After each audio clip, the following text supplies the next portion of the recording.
For most people, sex is about love, desire, and connection. For the Spartans, it was none of those things.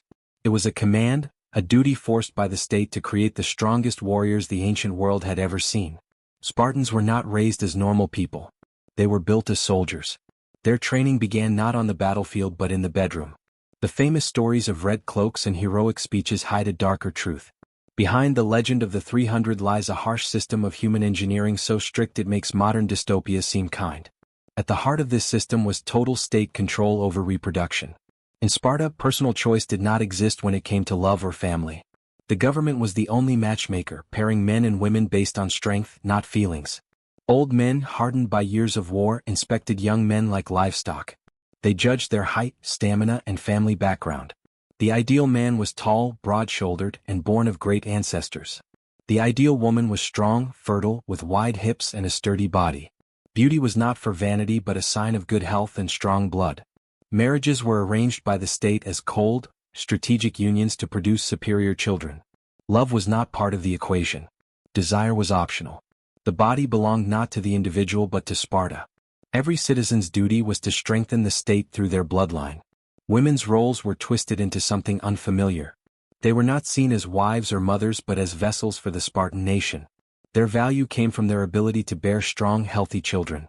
From a young age, Spartan girls trained not for war but for childbirth. They ran, wrestled, and threw javelins to prepare their bodies to carry warriors. Their feelings did not matter. Their bodies did. They were taught that their battlefield was the birthing bed, and their greatest honor was to bring forth a future soldier. The system went even further. What if a warrior's wife could not have children? Or if she gave birth to weak babies? What if a healthy woman was married to an older, weaker man? Sparta had a solution. A chilling law allowed a strong warrior to father a child with another man's wife. This was not adultery but a civic duty. A woman's womb could be loaned to serve the state, often with her husband's agreement. Producing a strong child, even by another man, was an honor to the family and to Sparta itself. Love and fidelity were crushed under the weight of state eugenics. The goal was not happiness but perfection of the bloodline. When a Spartan child was born, it was not a time for joy but a test. The baby was not placed in its mother's arms but taken to a grim place called the gathering hall. There, a group of old warriors called the Gerousia awaited. These men had seen countless battles and viewed life through the eyes of death. They examined each infant without emotion. Naked and trembling, the baby was checked from head to toe, its legs, spine, and cry. Any sign of weakness could seal its fate. This was not cruelty for cruelty's sake. To Spartan logic, it was necessary. Sparta was a small warrior caste surrounded by enemies and enslaved helots who outnumbered them 10 to 1. In such a world, weakness was danger, not just for one child but for the entire state. A weak infant was a threat. Mercy today could mean destruction tomorrow. Sparta's creed was survival through strength. No exceptions. The council's decision was final. There was no appeal. If the baby passed, it was returned to its family, not as a son but as a future soldier already belonging to the state. From the moment he breathed, a Spartan child's destiny was set. If the elders judged the child unfit, he was not killed by sword or drowned. His death was colder. The infant was taken to the barren slopes of Mount Taygetus to a place called the Apothetai, the deposits. There, in a dark cliff, the newborn was left to the wind, frost, and wild animals. A quiet death, unseen and unspoken. To Spartans, this was not murder but a return to nature. What nature had produced imperfectly was offered back to strengthen the whole. Passing the elders' inspection was only the start. The child's life became a slow march toward war. For his parents, duty did not end with birth. The state demanded constant creation of new bodies for its war machine. Procreation was not a privilege but an obligation. They practiced eugenics centuries before the word existed. The belief that humans could be perfected through selective breeding was born here. For Spartans, it was not hatred but ruthless practicality. Weakness had no place in their bloodline. The most private human act became public duty. Love had no place in the formula. Men lived from age 7 to 30 in communal barracks with their comrades. Husbands would sneak out at night to lie briefly with their wives, then vanish before dawn to avoid punishment. There was no household life, no affection. The wife was a stranger chosen for her body, not her heart. Their union had one goal: conception. Once a child was expected, the man returned to the army. The system crushed attachment to ensure devotion only to Sparta. Strong family bonds were seen as betrayal. Romantic love was a dangerous distraction. The state punished those who refused to marry or reproduce. A man who stayed single past the required age was branded disloyal, a deserter. During festivals, such men were paraded naked through freezing streets, forced to sing mocking songs. They were denied honors, treated as outcasts. Private life in Sparta was everyone's business. The cost was immense. Compassion faded. Generations were taught tenderness was weakness. The body belonged to the state. Motherhood was service, not love. Children learned obedience, not affection. Mothers handed sons to the state at 7, whispering, "Return with your shield or on it." This was not empty pride but the end of maternal love, replaced by fanatic devotion to Sparta's glory. If birth and inspection forged the child, at 7 came the agoge, the true creation of the weapon. The state claimed ownership. This was the harshest training ever devised. It shattered children and rebuilt them as perfect warriors. Imagine being 7, torn from warmth. Your mother does not cry. She hands you over. Your new family is your agila, your training unit, your cold barracks. Your father is your instructor, not in reading or writing but endurance. You will not live at home until 30. By then home will mean nothing. The first lesson was merciless. Comfort is the enemy. The boy slept on a bed he made himself, reeds torn by hand from the riverbank. No knife allowed. His only clothing was a rough tunic, the same for summer and winter. Above all, he was always hungry. Rations were meager, a slow starvation planned with precision. This was not cruelty but strategy. Boys had to steal food to survive. Stealing was a lesson, not a vice. It taught stealth, patience, daring. A warrior who could not steal unseen was worthless. Boys moved like shadows, scavenging like wolves. But if caught, punishment was harsh. Flogging was for being foolish enough to get caught, not for stealing. The sin was incompetence. The message was clear: success justifies everything. Failure has no excuse. On the battlefield, being caught meant death, not just for you but for your comrades. The agoge branded this lesson into flesh. This was not training soldiers but manufacturing predators. Sharp, calculating, stripped of ordinary morality. Right and wrong boiled down to one question: did you succeed? They learned to lie, vanish, read weakness, obey without hesitation. They were brothers bound by pain, rivalry, and fear. Starvation and theft were only the start. Darker lessons followed, designed to break the mind before rebuilding it. The body adapts quickly to hunger, cold, and blows. But the real war was inside the skull. Sparta needed minds honed to blades, spirits emptied of self, loyal only to the state. Having conquered the body, instructors targeted the soul, their weapon: silence. Our word laconic comes from Laconia, Sparta's region. Spartan children learned words were tools, not toys. Idle talk, foolish remarks, pointless questions were punished. Teachers asked sharp questions. Hesitation or dullness met with pain. Sometimes instructors bit the offender's thumb, a lesson in thinking before speaking. Silence became armor. Every word had to strike like an arrow. The worst cruelty came from peers. Older boys ruled younger ones like tyrants, commanders, jailers, tormentors. At meals they launched verbal attacks. Who is the bravest? What of the king's last campaign? Is theft honorable? No right answers, only traps. A stumble, pause, wrong tone invited ridicule or blows. Humiliation was public, constant, deliberate. This was institutional cruelty, a state system to forge minds cold under chaos. Each child learned to think like a politician and fight like a beast. Walking a minefield of words and glances where one mistake meant pain or exile. Rivalry fueled aggression. Trust no one. Expose others' weaknesses. Hide your own. These were commandments, the law of the pack, supervised by the state. This daily brutality led to a horrifying ritual, the ceremony at Artemis Orthia's altar. Artemis, goddess of the wild and protector of the home, demanded a bloody offering. Cheeses were placed on her altar. The boys' task was simple: run, seize them, escape. By decree, not love. Their mission: reproduce strength. A perfect soldier and mother, the human assembly line of Sparta. But to reach the altar, they had to sprint through a gauntlet of whips. Leather lashes tore flesh with every step. It was not a contest of speed or reflexes but a test of how much pain a future Spartan could endure without breaking. The true test was never about stealing cheese but standing silent under the whip, enduring agony without a scream, tear, or sign of weakness. To cry was disgrace. Plutarch described young Spartans dying at the altar, smiling as their blood soaked the ground, proud to prove their worth. This was their graduation, a baptism by blood to purge fear and softness, forging men into living steel. But when a society burns away every weakness, what remains of the soul? What Sparta created was a paradox. Men of unmatched strength yet emotionally hollow. Warriors of flawless discipline yet warped morality. Killing could be honorable, compassion could destroy you. They were perfect instruments of violence. The state demanded proof they could serve its darkest needs. That proof came in the Cryptia, a covert death squad, a machine of fear to silence internal enemies. Sparta's greatest obsession was control. A small warrior class ruled over many enslaved helots. They lived in constant terror of revolt. Their answer was terror, calculated and preemptive.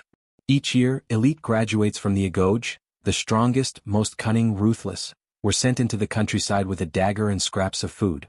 They hid by day, moved by night, and killed helots without hesitation. Only the boldest were chosen. These young men became the scythe cutting down any stalk taller than the field. This was their final exam, their last transformation. Killing unarmed men at night was psychological surgery, a brutal ritual proving mercy was gone. They killed because the state said so. To legalize this, the Ephors declared war on the helots annually. This bureaucratic act allowed helots to be slaughtered without it counting as murder. The Cryptia killers were soldiers, not criminals. Mass murder became civic duty. By the time his dagger was stained, the Spartan had completed his transformation. Born a child of the state, shaped by discipline and emotionless, now proven capable of killing without hesitation. But what had he become? Defender of civilization or predator? At 30 he could leave the barracks. But freedom was an illusion.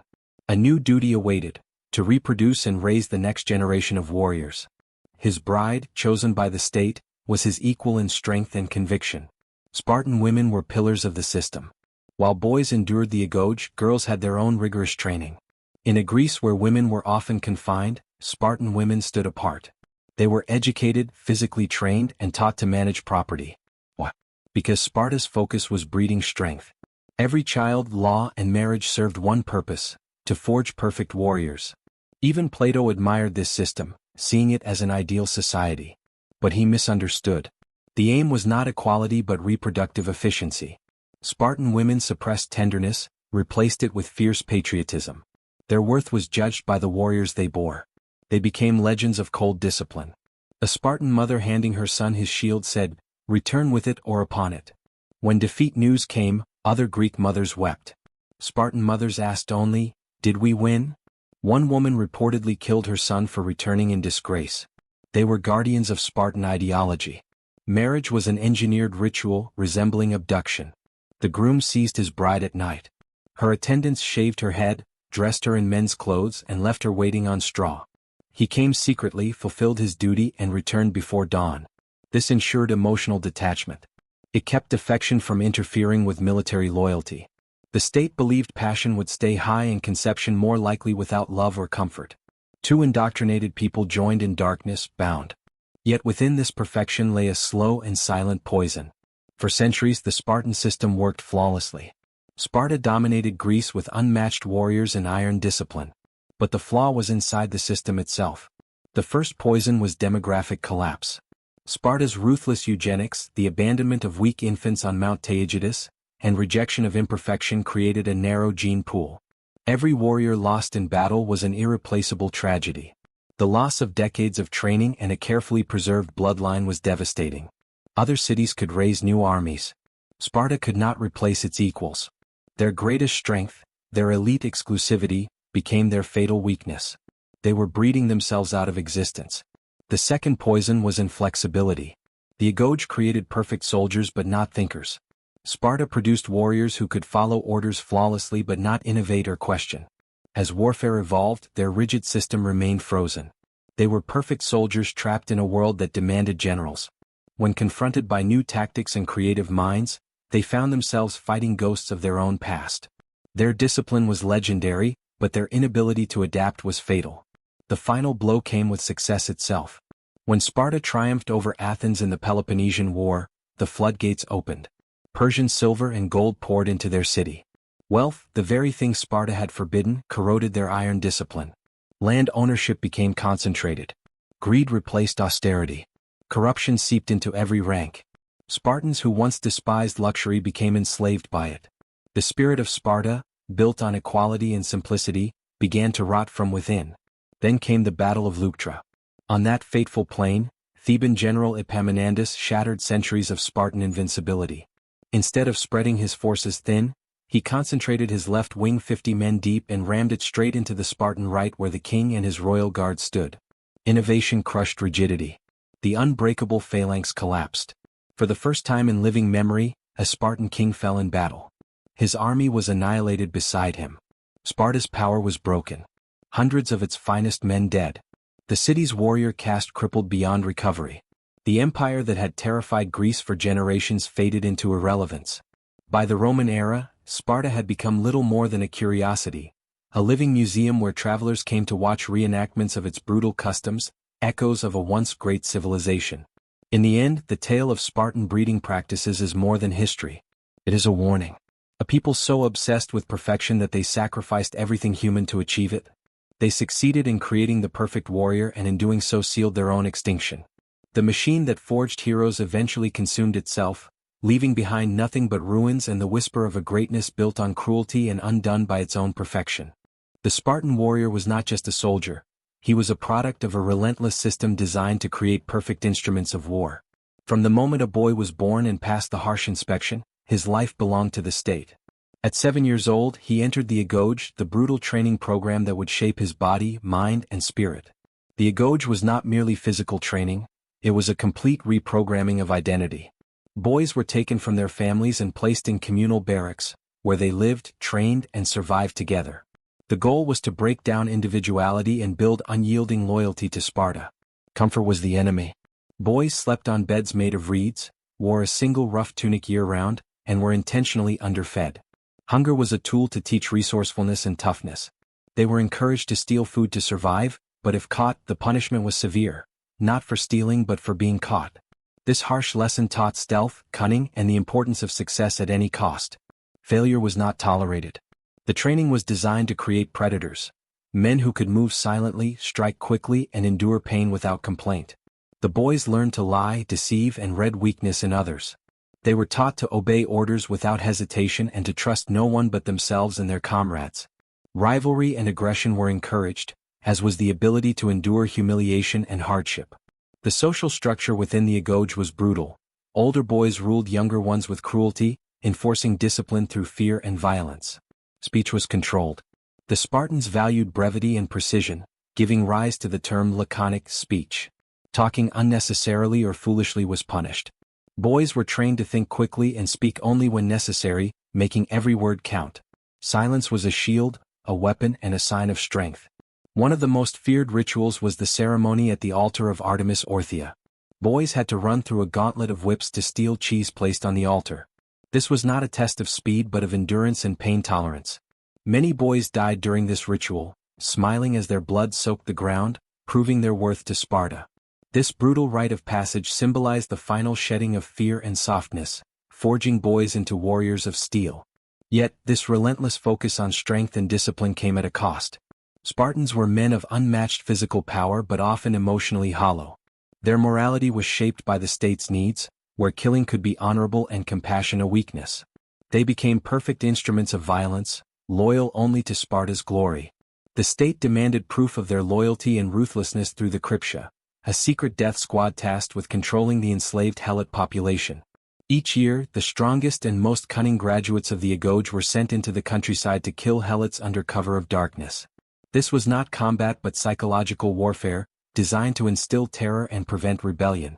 The Spartan government even declared annual war on the Helots to legalize these killings, turning mass murder into civic duty.